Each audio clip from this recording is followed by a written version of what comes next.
చంద్రబాబు రాజకీయాలను మరింత దిగజార్చారని వైఎస్ఆర్సీపీ అధినేత వైఎస్ జగన్మోహన్ రెడ్డి ఆగ్రహం వ్యక్తం చేశారు. తన పర్యటనలకు మాత్రమే ఎందుకు ఆంక్షలు పెడుతున్నారని కూటమి ప్రభుత్వాన్ని నిలదీశారు వైఎస్ జగన్. గతంలో చంద్రబాబు పర్యటనలకు తాము ఎప్పుడైనా ఆంక్షలు పెట్టామా అని ప్రశ్నించారు.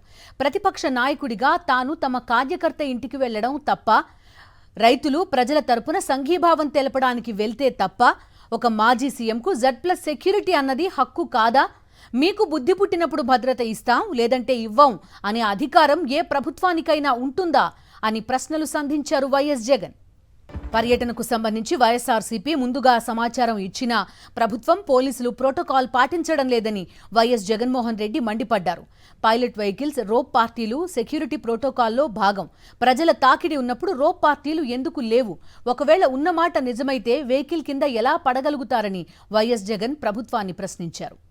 ప్రస్తుతం వైఎస్ జగన్మోహన్ రెడ్డి పెట్టిన పోస్ట్ కూడా చూస్తున్నాం. నిన్నటి నుంచి కూటమి చేస్తున్న రాజకీయానికి సంబంధించి వైఎస్ జగన్మోహన్ రెడ్డి పోస్ట్ పెట్టారు. పూర్తి డీటెయిల్స్ అందిస్తారు మా కరెస్పాండెంట్ రవీంద్ర లైవ్ లో జాయిన్ అవుతున్నారు.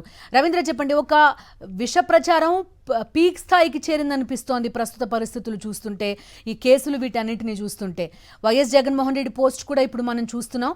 ఎలాంటి వివరాలు ఉన్నాయి మీ దగ్గర? బిందు, ఇప్పుడే కాదు, గడిచిన సంవత్సర కాలంగా అంటే కూటమి ప్రభుత్వం అధికారంలోకి వచ్చిన తర్వాత ముఖ్యమంత్రిగా చంద్రబాబు ప్రమాణ స్వీకారం చేసిన మరుసటి రోజు నుంచి కూడా ఈ కుట్రలు, కుతంత్రాలు అనేది కొనసాగుతూనే ఉన్నాయి. అందులో భాగంగా మరీ ముఖ్యంగా నిన్నటి నుంచి అయితే ఏకంగా వైఎస్ జగన్ కాన్వాయ్కి సంబంధించి, అట్లాగే అక్కడ గుంటూరులో జరిగినటువంటి ఒక ప్రమాదానికి సంబంధించి కూడా అత్యంత దారుణమైన ట్రోల్స్ చేస్తున్నటువంటి పరిస్థితి. ప్రభుత్వమే ఈ కుట్రలు అన్నిటికీ కూడా తెరవెనుకుందనేది చాలా స్పష్టంగా అర్థమవుతుంది. ఈ నేపథ్యంలోనే వైఎస్ఆర్ కాంగ్రెస్ పార్టీ అధినేత మాజీ ముఖ్యమంత్రి వైఎస్ జగన్ కొద్దిసేపటి క్రితం ఒక ట్వీట్ కూడా పెట్టారు.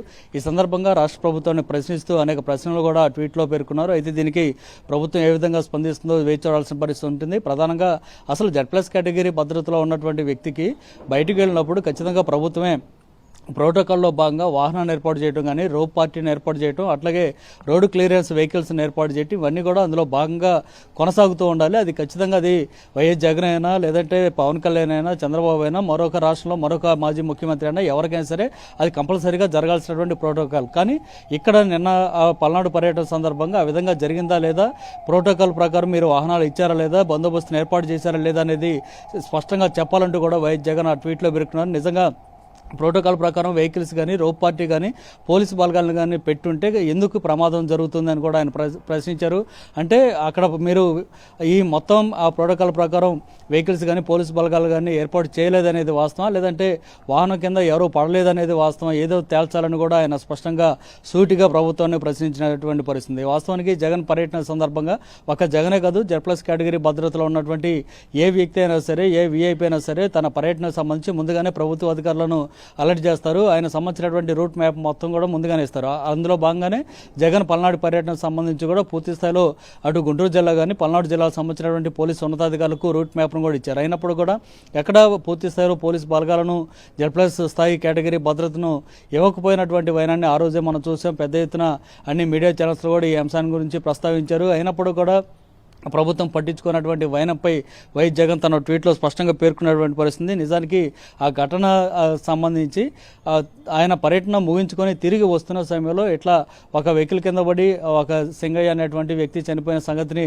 జగన్ దృష్టికి పార్టీ నాయకులు చెప్పినప్పుడు ఆయన వెంటనే స్పందించి, ఆ వచ్చినటువంటి వ్యక్తి మన పార్టీ కార్యకర్త కాబట్టి ఆయన అత్యంత జాగ్రత్త చూసుకోవాలి, కుటుంబం పట్ల ప్రేమ చూపించాలంటూ కూడా జగన్ ఆదేశించి అక్కడ ఉన్నటువంటి మాజీ మంత్రి, జిల్లా పార్టీ ఇన్ఛార్జిగా ఉన్నటువంటి అమ్మడి రాంబాబుతో పాటు అట్లాగే పొన్నూరు నియోజకవర్గ ఇన్ఛార్జి బాలసాని కిరణ్ని ఇద్దరిని కూడా ఆసుపత్రికి పంపించి ఆ కుటుంబంతో మాట్లాడించడం, ఆయనకు అందుతున్నటువంటి వైద్యాన్ని గురించి కూడా జగన్ కనుక్కున్నారు. ఆ పరిస్థితిని కూడా జగన్ ఈ ట్వీట్లో పేర్కొన్నారు. అదే కాదు, ఆ మరుసటి రోజు కూడా మళ్ళీ ఆ ఇంటికి వెళ్ళి వారి పరిస్థితిని గమనించడంతో పాటు 10 లక్షల రూపాయల ఆర్థిక సాయాన్ని కూడా అందించాలి. ఎందుకంటే ఒక కార్యకర్త మన దగ్గరకు వచ్చి ఇబ్బందులు పడ్డారు కాబట్టి ఆ కుటుంబాన్ని ఆదుకోవాల్సిన బాధ్యతగా నేను ఈ పని చేశానంటూ కూడా జగన్ ఆ ట్వీట్లో పేర్కొంటూ, ఇదంతా కూడా అసలు నిజానికి ప్రోటోకాల్ ప్రకారం వెహికల్స్ ఏర్పాటు చేయడం, పోలీసు బలగాలను ఏర్పాటు చేయడం, రోప్ పార్టీ, అట్లాగే రూట్ క్లియరెన్స్ పార్టీ ఇవన్నీ కూడా ఉండుంటే అసలు ఈ ప్రమాదం జరిగేదా అనేది కూడా ఆయన తెలియజేస్తూ ప్రశ్నిస్తూ కూడా ఈ ట్వీట్లో పేర్కొన్నటువంటి పరిస్థితి. ప్రధానంగా నిన్నటి నుంచి అంటే అంతకుముందు జగన్ ఒక ప్రెస్ మీట్ ఏర్పాటు చేయడం ద్వారా రాష్ట్రంలో జరుగుతున్నటువంటి పరిణామాల గురించి ప్రశ్నించారు. దానికి సమాధానం చెప్పలేక నిన్నటి నుంచి